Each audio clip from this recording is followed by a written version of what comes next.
بسم الله الرحمن الرحيم golaha wadatashiga qaran ee Soomaaliyeed ayaa shalay oo 28 iyo maanta oo 29 ahayd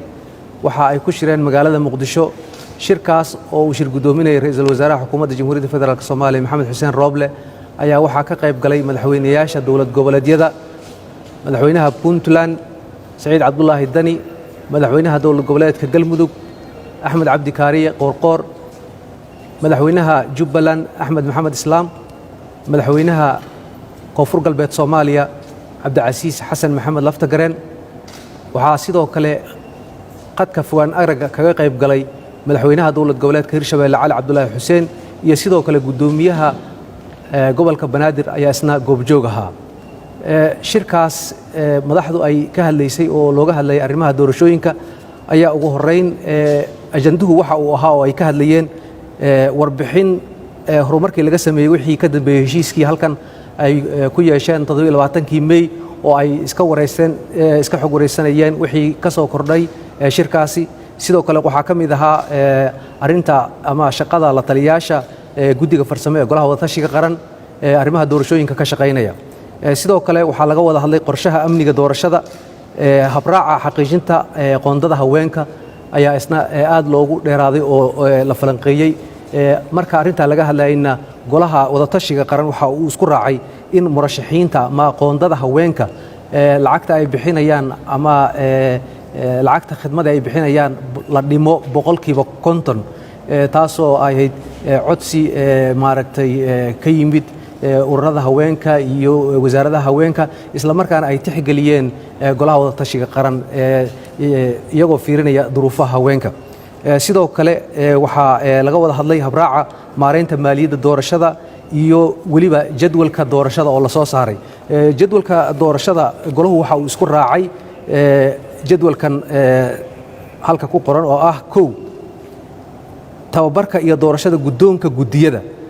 waxa uu dhacayaa 30 Juun oo ah bari ilaa iyo 5 July waa tababarka iyo doorashada gudoonka gudiyada ay sameynayaan waa gudiyada ka shaqeynaya doorashooyinka labo doorashada aqalka sare waxaa la qorsheeyay inay dhacdo 25 July ee sanadkan 2021 sidoo kale diyaarinta goobaha codbixinta doorashada waxaa la diyaarinayaa 23 July afar soo xulista iyo diyaarinta ergooyinka doorashada waxay noqonaysaa 15 July ilaa 10 Agosto 2021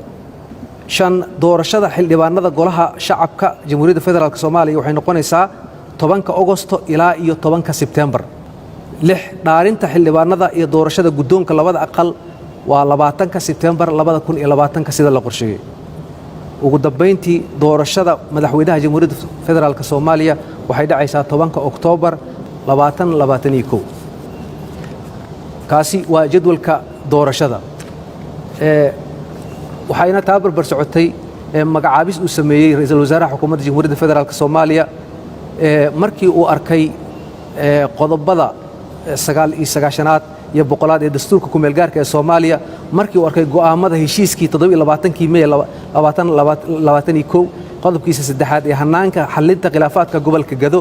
xubintiisa C oo qeexaya magacaabidda guddiga dib u heshiisiinta Gado oo ka kooban dawladaha xubnaha ka ah dawladda federaalka oo aysan ku jirin Jubbaland markii uu tixgeliyay baahida loo qabo in la dardargeliyo geedi socodka doorashooyinka markuu garwaaqsaday inay muhiim tahay in dib u heshiisiinta la sameeyo arrimaha Gado ay aad muhiim u tahay ra'iisul wasaaraha xukuumadda Jamhuuriyadda Soomaaliya waxa uu magacaabay qodobka koowaad magacaabis xubnaha hoos ku qoran kow mudane Maxamed Cali Caadle wasiirka arrimaha gudaha ee Hirshabeelle labo Maxamed Cabdiraxmaan Dhabanacad wasiirka arrimaha gudaha iyo federaalka ee Puntland أحمد مدوبة نونو وزارة قرشنت كوفر قلبت صوماليا هي آدن عثمان حسين وزيرك بوسطة إسقارسين تأجل مدو قلب كلابات حبناها جودية وحال فريا إن سيد دقة أي أهول جلان ونب اللابان الرمها دي بوشيسين تا